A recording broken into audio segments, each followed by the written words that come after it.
Student हम लोगों ने इसके पहले जिट्सी वाले इस चैनल से काफ़ी टॉपिक हमने आपको पढ़ा दिए हैं, लेकिन एक टॉपिक आपके सिलेबस में बहुत इंपॉर्टेंट है जो कि ऑर्गेनिक केमिस्ट्री का है। तो 5 नेम रिएक्शन आपके सिलेबस में होती है। तो फर्स्ट नेम रिएक्शन का नाम है कैरियर रिएक्शंस, सेकंड है एल्डोल कंडेंसेशन, नंबर थर्ड है Hoffmann bromide reaction, number fourth है बैकवेंस रिएक्शन, नंबर फिफ्थ है ग्रीन्स एल्डर रिएक्शन। इन 5 नेम रिएक्शन का बेस्ड एक लॉन्ग क्वेश्चन पक्का एग्जाम में आता है। इस वजह से मैं यूट्यूब के थ्रू आप लोगों को एक लॉन्ग क्वेश्चन देने का प्रयास कर रहा हूँ। घर पर रहिएगा, प्लीज़ घर पर ही रखकर पढ़ाई कीजिएगा। मैं आगे बताता हूँ। तो पहले रिएक्शन का नाम है क्या, कैरियरो रिएक्शन। क्लियर? देखिए स्टूडेंट, फर्स्ट रिएक्शन का नाम है कैरियरो रिएक्शन। तो जब हम फॉर्मल्डिहाइड के मॉलिक्यूल को लेते हैं, उसमें NaOH या QH को मिक्स कर देते हैं, तो हमारा एक एल्कोहल और सोडियम सॉल्ट का फॉर्मेशन हो जाता है। अगर हम फॉर्मल्डिहाइड को लेते हैं तो बनता है मिथाइल अल्कोहल और सोडियम फॉर्मेट बनता है। अगर हम बेंजीन को ले लेंगे तो उसमें NH मिलाने पर बन जाएगा बेंजाइल अल्कोहल और सोडियम बेंजोएट बन जाएगा। तो ऐसे सारे एल्डिहाइड कंपाउंड जिनके पास में अल्फा हाइड्रोजन नहीं होगा, अल्फा की कमी होगी, वो सारे के सारे एल्डिहाइड कंपाउंड में जब हम बेस को मिक्स करते हैं तो एल्कोहल और सोडियम या पोटेशियम सॉल्ट का फॉर्मेशन करते हैं। इस तरह की रिएक्शन का नाम होता है कैरियरो रिएक्शन। देखिए आप लोगों ने कैरियर रिएक्शन देख ली हमारी। इसके बाद कैरियर रिएक्शन में होता क्या हमारा कि हम सबसे पहले लेते हैं क्या, NaOH को लेते हैं। तो NaOH को जब लेते हैं तो Na+ में और OH- में कन्वर्ट हो जाता है। फिर हम लेंगे फॉर्मल्डिहाइड का मॉलिक्यूल। तो फॉर्मल्डिहाइड के मॉलिक्यूल में हमारा ये वाला बॉन्ड यहाँ जाएगा तो इसका नेगेटिव आएगा, इसका पॉजिटिव आएगा, और जो OH- आयन था वो इससे जुड़ जाएगा। तो क्या हो जाएगा, ये हो जाएगा C सिंगल बॉन्ड H और यहाँ पर प्लस आएगा तो प्लस और माइनस जुड़ जाएगा। इससे कंडीशन बोलते हैं nucleophilic substitution and nucleophilic addition. तो जो OH- आयन है उससे अटैच हो जाएगा। इसके बाद ये वाला डबल बॉन्ड यहाँ जाएगा तो डबल बॉन्ड कन्वर्ट हो जाएगा, H इलेक्ट्रॉन लेकर बाहर निकल जाएगा। H- के निकलने को बोलते हैं हम डीएनाइनेशन कहते हैं। तो H- निकल जाएगा। फिर सेकेंड स्टेप में हम लेंगे सेकेंड मॉलिक्यूल फॉर्मल्डिहाइड कर लेंगे, उसको जो H- ये वाला था उसको हम जोड़ देंगे इसमें। तो H- में जुड़ जाएगा तो इस पर नेगेटिव आएगा, इस पर पॉजिटिव आएगा, इस पॉजिटिव से ये नेगेटिव अटैच हो जाएगा। इसे भी बोलेंगे nucleophilic substitution and nucleophilic addition. तो इसके पास एक और एक 2 H थे, तीसरा H आ जाएगा तो हो जाएगा CH3O- हो जाएगा। अब ये फॉर्मेलिटी है तो फॉर्मेट ऐसे जो हमारा था उसका जो H+ है वो यहाँ जाएगा तो ये बन जाएगा CH3OH मिथाइल अल्कोहल, और ये बन जाएगा HCO और O- हो जाएगा। अब इस O- में ये वाला Na+ है वो ऐड हो जाएगा और बन जाएगा सोडियम फॉर्मेट बन जाएगा। इसका मतलब ये है कि फॉर्मल्डिहाइड के 2 मॉलिक्यूल्स को लेंगे और रिएक्शन करा देंगे। अगर सपोज दैट हमारा एरोमेटिक होता तो इसकी जगह पर हम एरोमेटिक लगा देते, इसकी जगह पर कोई एरोमेटिक कंपाउंड लगा देते। तो एलिफेटिक एरो डिफरेंस क्या है कि यहाँ पर H लगा हुआ है, अगर हम H को हटा देंगे C-H5 लगा देंगे तो C-H5 हो जाएगा, C-H5 लगा C-H5 हो जाएगा, तो कंपाउंड हमारा क्या होगा, चेंज हो जाएगा। तो जब भी कभी हम फॉर्मल्डिहाइड या बेंजोइहाइड रिएक्शन NaOH से करेंगे तो एल्कोहल और सोडियम या पोटेशियम सॉल्ट का फॉर्मेशन हो जाएगा। ऐसी रिएक्शन का नाम होगा कैरियरो रिएक्शन। तो फर्स्ट रिएक्शन की मैकेनिज्म खत्म हो गई है, तो नाम था कैरियरो रिएक्शन। नंबर सेकंड मैकेनिज्म का नाम है हमारा एल्डोल कंडेंसेशन।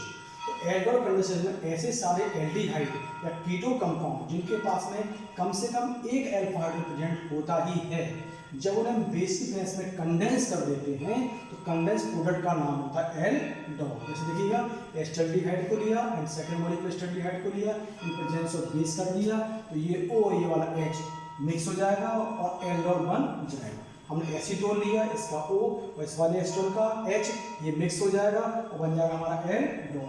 हम लिख सकते हैं may be aldehyde ketone aldehyde, तो 2 डिफरेंट कंपाउंड लिख सकते हैं, वो क्रॉस एल्डोल कंडेंसेशन। तो एल्डोल मीन्स होता है हमारा कि एल्डिहाइड या कीटो कंपाउंड के ऐसे कंपाउंड जिनके पास में एटलीस्ट 1 अल्फा हाइड्रोजन प्रेजेंट होगा, जब वो बेस में कंडेंस करेंगे तो कंडेंस प्रोडक्ट जो बनेगा उसका नाम होगा एल्डोल। तो ये हमारा क्या है, एल्डोल कंडेंसेशन की रिएक्शन। एल्डोल कंडेंसेशन की मैकेनिज्म किस तरह से कंप्लीट हमारी होगी, हमने एल्डिहाइड कंपाउंड को या कीटो कंपाउंड को लेकर हम देख सकते हैं। तो हमने एल्डिहाइड कंपाउंड को लिया, एल्डिहाइड कंपाउंड लिया और इसके पास में एक अल्फा हाइड्रोजन प्रेजेंट होता ही है।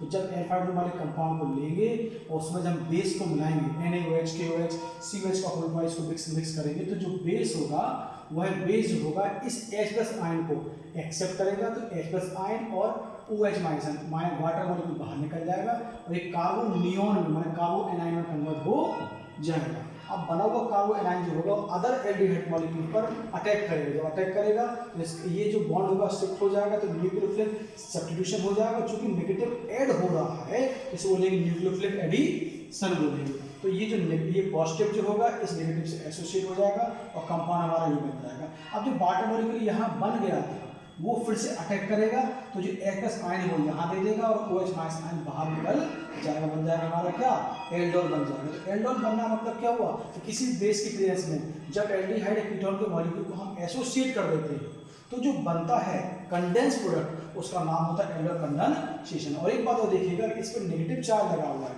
और नेगेटिव चार्ज ऐड हो रहा है, इसलिए इसका नाम होता है न्यूक्लियोफिलिक एडिशन रिएक्शन। तो it is also known as nucleophilic addition reaction. तो हमारे दो मैकेनिज्म कंप्लीट हो चुकी हैं, एक केनिजेरो और एक एल्डोल कंडेंसेशन। नंबर थर्ड हमारी मैकेनिज्म का नाम है हॉफमैन ब्रोमाइड रिएक्शन या हॉफमैन ब्रोमाइड रीअरेंजमेंट रिएक्शन या हॉफमैन्स एलिमिनेशन रिएक्शन। जनरली इसमें होता क्या है कि जब भी कोई अमाइड कंपाउंड लेते हैं उसमें Br2 और QH को मिला देते हैं तो वह अमीन कंपाउंड में कन्वर्ट हो जाता है। तो अमाइड कंपाउंड का अमीन कंपाउंड में कन्वर्ट होना is reactive with Br2 and QH। सो इस तरह की रिएक्शन का नाम होता है हॉफमैन ब्रोमाइड रीअरेंजमेंट रिएक्शन। इसमें आप देख रहे हैं कि जो R ग्रुप लगा है, R को हटाकर हम यहाँ CH3 लगा दें तो इसका नाम हो जाएगा एसिटामाइड। और अगर हम इसको हटा के यहाँ लगा दें क्या CH3 लगा दें तो इसका नाम हो जाएगा मिथाइल अमीन नाम हो जाएगा। अगर C2H5 लगाए तो प्रोपेनामाइड हो जाएगा, यह हो जाएगा इथाइल अमीन हो जाएगा। अगर बेंजीन लगा दें तो बेंजामाइड हो जाएगा, तो हो जाएगा एनिलीन। तो कोई भी अमाइड कंपाउंड जब अमीन कंपाउंड में कन्वर्ट होगा तो इस तरह की रीअरेंजमेंट की रिएक्शन का नाम होगा हॉफमैन ब्रोमाइड रीअरेंजमेंट रिएक्शन। अब इसके हम लोग देखते हैं मैकेनिज्म। हॉफमैन ब्रोमाइड की जो हमने रिएक्शन देखी है उसके अब देखते हैं मैकेनिज्म कैसे होगी। तो हमने कोई भी अमाइड कंपाउंड को लिया, उसमें Br2 को मिलाएंगे तो Br सिंगल बॉन्ड Br मिलेगा, तो इसका एक H और इसका एक Br, HBr बाहर निकल जाएगा। तो जो अमाइड कंपाउंड था वो ब्रोमन अमाइड में कन्वर्ट हो जाएगा, मतलब Br जुड़ जाएगा उस H की प्लेस पर। एंड देन फिर हम QH को मिक्स करेंगे तो इसका H और इसका OH, तो H और OH वाटर मॉलिक्यूल रिमूव हो जाएगा और पोटेशियम ब्रोमोनामाइड का फॉर्मेशन हो जाएगा। इसके बाद हम करेंगे इसका रीअरेंजमेंट, तो K प्लस और Br माइनस KBr बाहर निकल जाएगा और जो R होगा एल्काइल ग्रुप या एराइल ग्रुप जो होगा वो रीअरेंज होकर कार्बन से रीअरेंज होकर नाइट्रोजन से अटैच हो जाएगा और बन जाएगा हमारा RN double bond C double bond O isocyanate compound. फिर इसमें 2 मॉलिक्यूल हम QH को मिक्स करेंगे तो KOH 2 मॉलिक्यूल, तो ये बीच से ब्रेक हो जाएगा और बाहर निकल जाएगा K2CO और 2 O, तो K2CO3 बाहर निकल जाएगा और बन जाएगा हमारा RNHH, तो RNH2 बन जाएगा। अब हमारे पास एक QH और बचा हुआ होगा, तो जो QH है वो QH आ जाएगा हमारा एक मॉलिक्यूल और जो KBr बाहर निकला था वो इससे जुड़ जाएगा और अटैच होकर हमारा बना देगा KBr प्लस H2। तो जब भी कभी अमाइड कंपाउंड में हम Br2 और QH को मिक्स करते हैं 30% और 50% वाले को, तो हमारा जो आइसोसाइनेट कंपाउंड होता है वो बन जाता है, लास्ट में अमीन कंपाउंड में कन्वर्ट हो जाता है। तो जब भी कोई अमाइड कंपाउंड अमीन कंपाउंड में कन्वर्ट होगा तो इस तरह की रिएक्शन की मैकेनिज्म का नाम होगा Hoffmann bromide reaction mechanism. Number 4 mechanism का नाम है हमारा बेकमैन्स रीअरेंजमेंट रिएक्शन।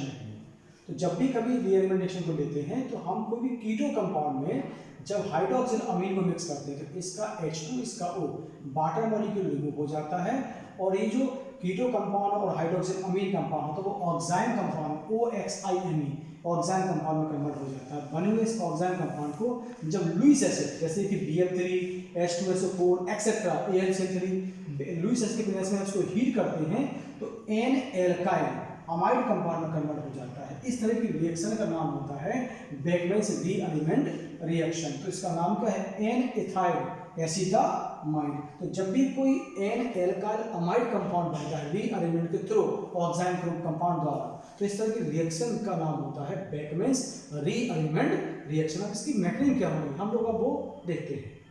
देखिए हम लोगों ने बेकमैन्स की रिएक्शन देख ली, उसके बाद देखते हैं क्या मैकेनिज्म। तो मैकेनिज्म में क्या होगा, कोई भी ऑक्साइन कंपाउंड लेंगे और BF3 बेस में उसको गर्म करेंगे, मतलब BF3 means Lewis acid base में इसको हीट करेंगे तो जो OH- आयन होगा वो इलेक्ट्रॉन लेकर बाहर निकल जाएगा और इस पर क्या आएगा, पॉजिटिव चार्ज आ जाएगा। इस पॉजिटिव चार्ज के बाद फिर जो भी ग्रुप मोर रिएक्टिव ग्रुप होगा वो यहाँ से दूसरी तरफ शिफ्ट हो जाएगा, और दूसरी तरफ शिफ्ट हो जाएगा तो ये N न्यूट्रलाइज हो जाएगा और इस कारण पर आएगा पॉजिटिव चार्ज। अब जैसे जब पॉजिटिव आएगा तो जो OH माइनस आयन बाहर निकला था वो इन प्रेजेंस ऑफ BF3 ये OH माइनस आयन से अटैच हो जाएगा, तो ये पॉजिटिव और ये वाला नेगेटिव एसोसिएट हो जाएगा। एंड देन इसके बाद क्या होगा कि ये वाला बॉन्ड हमारा यहाँ शिफ्ट हो जाएगा, तो डबल बॉन्ड हो जाएगा। तो जैसे डबल बॉन्ड हो जाएगा जैसे 1 2 3 4 5, तो उसी समय ये वाला बॉन्ड यहाँ शिफ्ट हो जाएगा, तो इस पर आएगा नेगेटिव। जैसे नेगेटिव आएगा तो ये H प्लस आयन होगा वो यहाँ से हटकर यहाँ शिफ्ट हो जाएगा, तो यहाँ हो जाएगा C डबल बॉन्ड O हो जाएगा, यहाँ NH हो जाएगा, ये सिंगल बॉन्ड में कन्वर्ट हो जाएगा। तो कुछ कंपाउंड ऐसा बन जाएगा CH3 C double bond O NH और C2H5, तो N इथाइल एसिटामाइड। अब इसमें जो ग्रुप है उसका रीअरेंजमेंट हो जाता है कि ये ग्रुप यहाँ से आ सकता है। जनरली होता क्या है, जब वो जैसी OH माइनस आयन बाहर निकलेगा उसी समय कोई एक ग्रुप की शिफ्टिंग हो जाएगी जो कि मोर रिएक्टिव होगा। लेकिन चूंकि मैंने आपको समझाने के लिए एक स्टेप को बढ़ा दिया है, तो बढ़ा के बता दिया मैंने आपको कि कोई ऑक्साइड कंपाउंड जो होगा वो कैसे N एल्काइल अमाइड कंपाउंड में कन्वर्ट हो जाएगा। तो ऑक्साइड कंपाउंड का N एल्काइल अमाइड कंपाउंड में कन्वर्ट होने की प्रोसेस को बोलते हैं क्या, बेकमैन्स रीअरेंजमेंट रिएक्शन मैकेनिज्म। हमारी फिफ्थ मैकेनिज्म का नाम है, रिएक्शन का नाम है डील्स-एडलर रिएक्शन। तो जब भी कभी दो अनसैचुरेटेड कंपाउंड को हम ऐड कर देते हैं तो ऐड करने में साइक्लिक कंपाउंड में कन्वर्ट हो जाता है, ऐसी सारी रिएक्शन को बोलते हैं डील्स रिएक्शन, पेरिसाइक्लिक रिएक्शन या मॉलिक्यूलर रिएक्शन। जैसे देखिए हमने क्या लिया 1,3 1 2 3 4 1,3 ब्यूटाडाइन में इथाइलिन को मिक्स कर दिया, तो मिक्स करने पर ये यहाँ से रिएक्शन करेगा, ये यहाँ से रिएक्शन करेगा और टेट्राहाइड्रो बेंजीन का फॉर्मेशन हो जाए। या मान लीजिए हम 1,3 ब्यूटाडाइन को लें और ये ले लें एक्रोलीन, इसका नाम होता है एक्रो LEIN एक्रोलीन। तो एक्रोलीन को लेंगे, जब एक्रोलीन रिएक्शन करेगा तो ये वाला बॉन्ड यहाँ से एसोसिएट हो जाएगा और कंपाउंड बन जाएगा टेट्राहाइड्रो बेंजल्डिहाइड बन जाएगा। तो जब भी कभी दो अनसैचुरेटेड कंपाउंड को ऐड करके एक साइक्लिक कंपाउंड का फॉर्मेशन कर लेते हैं तो इस तरह की रिएक्शन का नाम होता है, नेम रिएक्शन का नाम होता है डील्स-एडलर रिएक्शन। क्लियर? इसके हम लोग मैकेनिज्म देखते हैं। साथियों हम लोगों ने देखा था कि डील्स रिएक्शन होती क्या है, उसकी देखते हैं मैकेनिज्म में क्या करेंगे। जैसे इसको हम हीट करेंगे बाय थर्मली तो ये वाला बॉन्ड यहाँ जाएगा, तो इस पर आएगा नेगेटिव, इस पर आ जाएगा हमारा पॉजिटिव। इसको हीट करेंगे तो इस पर आ जाएगा नेगेटिव, ये पॉजिटिव, नेगेटिव ये पॉजिटिव, तो ये आ गया नेगेटिव, ये आ गया positive, negative positive, negative positive. तो ये जो नेगेटिव है इस पॉजिटिव से एसोसिएट हो जाएगा और ये पॉजिटिव किससे हो जाएगा, इस नेगेटिव से एसोसिएट हो जाएगा और आपस में क्या हो जाएगा, एडिशन हो जाएगा, ये आपस में अटैच होकर सिंगल बॉन्ड में कन्वर्ट हो जाएंगे। अब ये जो नेगेटिव लगा हुआ है इसका बॉन्ड यहाँ जाएगा तो यहाँ बन जाएगा हमारा डबल बॉन्ड, तो ये हो जाएगा हमारा टेट्राहाइड्रोबेंजीन। तो जब भी कभी दो अनसैचुरेटेड कंपाउंड आपस में ऐड होकर साइकिल का फॉर्मेशन कर लेंगे इस तरीके से, तो इस तरह की रिएक्शन का सारी रिएक्शनों का नाम होगा डील्स-एडलर रिएक्शन। मैंने कम से कम समय में सर आपको बहुत से कम समय में आप लोगों को बताने का कोशिश किया कि पांचों जो नेम रिएक्शन के सिलेबस में है वो कितने कम समय में भी सॉल्व हो सकती है। मैंने आपको इसका सिंगल एग्जाम्पल दिया, इसकी बहुत सारी एप्लीकेशंस होती है, जैसे क्रॉस रिएक्शन है, क्रॉस एडलर कंडेंसेशन है और भी बहुत सारी रिएक्शन है, इसकी डिफरेंट एप्लीकेशन है। लेकिन बेसिक कॉन्सेप्ट ये है कि इन रिएक्शन में होता कैसे है, करने का तरीका क्या होता है, बड़ा ही सिंपल तरीके से बताने का मैं प्रयास किया कम से कम समय में, ताकि आपको कम से कम समय में आप इसी को समझ सके दे सकें। साथियों इस समय बहुत ही ज़्यादा कोरोना वायरस का चल रहा है, तो मैं आपसे फिर एक बार निवेदन करता हूँ, घर पर रहिएगा, सेफ रहिएगा और अच्छी तरह से ये टॉपिक दिए को समझिएगा। जितनी बार आप रिपीट करेंगे उतना आपको फायदा मिलेगा। करत करत अभ्यास जड़मत होत सुजान, प्रैक्टिस मेक्स मैन परफेक्ट। यानी कि जो काम हम बार बार करते हैं उसमें हमें अच्छा लगता है, हम अच्छी तरह से समझ सकते हैं, हम अच्छे से समझा सकते हैं। जब मैं पढ़ता था तो मुझे बोलने में दिक्कत होती थी, लेकिन जैसे जैसे मैंने अपने आप को थोड़ा सा चेंज किया, आज मैं अच्छा टीचर बनने का प्रयास कर रहा हूँ। साथियों हम लोग घर पे रहना है और सिर्फ घर पे रहना है जब तक ये कोरोना वायरस का चल रहा है। जय हिंद, जय भारत, खुश रहिए।